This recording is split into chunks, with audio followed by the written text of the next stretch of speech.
जय हिंद। आइए आज के इस वीडियो में हम क्लास 10th का प्रश्नावली 1.2 का क्वेश्चन नंबर 6 को देखते हैं। पिछले वीडियो में हमने क्वेश्चन नंबर 5 को कर लिया था। आइए इस वीडियो में देखते हैं कि क्या दिया है। क्वेश्चन कह रहा है व्याख्या कीजिए कि 7 गुना 11 गुना 13 प्लस 13 और 7 गुना 6 गुना 5 गुना 4 गुना 2 गुना 1 प्लस 5 भाज्य संख्याएं हैं क्यों। सुनिएगा, पहले भाज्य संख्या किसे कहते हैं और अभाज्य संख्या किसे कहते हैं। हालांकि इस पर हम डिटेल में वीडियो बना दिए हैं कि मतलब कौन सी संख्या भाज्य है, कौन अभाज्य है, कौन परिमेय है, कौन अपरिमेय है, कौन वास्तविक है, कौन वास्तविक, कौन सम, कौन विषम, सब पर क्वेश्चन बना दिए, सब पर वीडियो हम बना दिए। हालांकि फिर भी यहाँ पे आया हुआ है तो हम आपको समझा देते हैं। जो वीडियो नहीं देखे होंगे थोड़ा गौर कीजिएगा कि अभाज्य संख्या किसे कहते हैं। अभाज्य संख्या वो ऐसी संख्या को कहते हैं जिसका केवल और केवल दो गुणनखंड हो, एक और वह संख्या खुद। यानी कि अगर कोई संख्या अभाज्य है तो केवल और केवल उसमें एक से मतलब उसमें एक से भाग लगना चाहिए और सिवाय से भाग लगना चाहिए। जैसे में क्या होता है 2 3 5 7 11 13 17 19 23 29 ये सभी जो संख्याएं हमने अभी आपको बताया, ये सभी की सभी क्या है, सभी की सभी अभाज्य संख्या है। क्या है? अभाज्य संख्या। अब भाज्य संख्या किसे कहते हैं? तो भाज्य संख्या वैसी संख्या को कहते हैं जिनका दो से अधिक गुणनखंड प्राप्त हो, जिनका दो से अधिक गुणनखंड प्राप्त हो। यानी कि वह संख्या एक से तो कटे, उस संख्या में एक से तो भाग लगे, उस संख्या में स्वयं से तो भाग लगे, प्लस में उसमें एक और कोई भी संख्या जिसमें भाग लगना चाहिए। तो ऐसी संख्या क्या कहलाता है? हमारा भाज्य संख्या कहलाता है। क्या कहलाता है? भाज्य संख्या। जैसे में चार में 4 से भाग लगेगा, 4 में 1 से भी भाग लग जाएगा, 4 में 2 से भी भाग लग जाएगा। 5 तो 5 में केवल 1 से भाग लगेगा, 5 में केवल 5 से भाग लगेगा। तो 5 तो हमारा अभाज्य संख्या हो गया, 5 हमारा भाज्य संख्या नहीं हुआ। लेकिन 4 हमारा भाज्य संख्या है।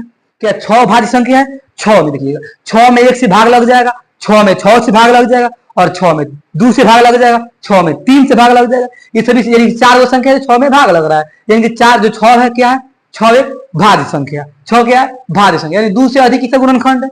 2 से अधिक गुणनखंड। 7 देखिएगा तो 7 में केवल 1 से भाग लगेगा, 7 में केवल 7 से भाग लगेगा। तो 7 का क्या हो जाएगा? हमारा अभाज्य संख्या हो जाएगा। यानी अभाज्य संख्या का केवल 2 गुणनखंड प्राप्त होता है और भाज्य संख्या का हमारा क्या होता है? 3 गुणनखंड या 2 से अधिक गुणनखंड बोल सकते हैं। ठीक है ना। चलिए लिखते हैं, ध्यान दीजिएगा।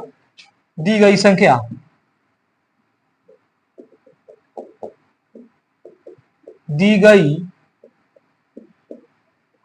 संख्या बराबर क्या है? 7 गुना 11 गुना 13 प्लस क्या है? 13। तो ध्यान दीजिएगा इसमें 7 गुना 11 गुना 13 प्लस 13 है। इसमें हम चाहें तो 13 को कॉमन कर सकते हैं। तो 7 गुना 11 इंटू क्या 1 अब प्लस क्या 1 बचेगा, प्लस 1 बचेगा। 13 को हम क्या कर लिए? कॉमन कर लिए। गुना में था तो 13 यहाँ पे आ गया, 13 से निकाल लेते हैं, क्या बचेगा? 1 बचेगा। बोलिए कोई दिक्कत? कहिएगा नहीं सर। ध्यान दीजिएगा दूसरी संख्या क्या है हमारा? दूसरी संख्या ध्यान दीजिएगा क्या दिया हमारा? 7 गुना 6 गुना 5 गुना 4 गुना 3 गुना 2 गुना 1 प्लस 5। इसमें से क्या कॉमन कर लेंगे हम? ध्यान दीजिएगा तो 5 देखिएगा यहाँ भी है, 5 यहाँ भी है, यानी सब गुना में मिलाकर एक टर्म हो गया। इस टर्म में भी 5 है और इस टर्म में भी 5 है। इसमें से हम 5 को क्या कर लेंगे? कॉमन कर लेंगे। तो 7 गुना 6 गुना 5 निकाल लिए तो 1 हो जाएगा 5। क्या हो जाएगा? 4 गुना 3 गुना 2 गुना 1 प्लस 5 निकाल दिए हैं बाहर, यहाँ क्या बच गया? 1 बच गया। ध्यान दीजिएगा। अब इस वाले को देखेंगे, इसमें देखिए 13 से इसमें भाग लग जाएगा। 13 से, क्योंकि 13 इसमें क्या किए हैं? कॉमन किए हैं। 13 से बीच में भाग लग जाएगा, 1 से बीच में भाग लग जाएगा और जो संख्या आएगा इससे भी, यानी कि 11 7 77 प्लस 78, यानी इसमें इससे भी भाग लग जाएगा, इसमें इससे भी भाग लग जाएगा। यानी इसका 3 गुणनखंड हो गया, एक 13 और एक यह संख्या खुद और एक यह संख्या क्या हो गया? 13 11 7 77 प्लस 78, यानी 78 ये संख्या हो गया। 78 खुद का गुणनखंड है, 78 13 का गुणनखंड है, 78 1 का गुणनखंड है। यानी इसका 3 का गुणनखंड निकल गया। कौन निकल गया? 3। ये क्या हो गया? भाज्य संख्या। वैसे इसको देखिएगा ये इससे एक संख्या बनेगा, इससे एक संख्या बनेगा। ये खुद का एक क्या हो गया? गुणनखंड हो गया। और सारी संख्या में 1 से भाग लगता है, 1 का गुणनखंड सब होता है, 1 का गुणनखंड ये भी हो गया। और ये 5 कॉमन निकाले, यानी कि 5 में इसे भाग लग रहा है, यानी कि 5 में इसे भाग लग रहा है, यानी कि 5 बीच का क्या हो गया? एक गुणनखंड हो गया। अतः हम क्या देख रहे हैं? अतः दी गई संख्याओं का 2 से अधिक गुणनखंड गुणनखंड प्राप्त हुआ।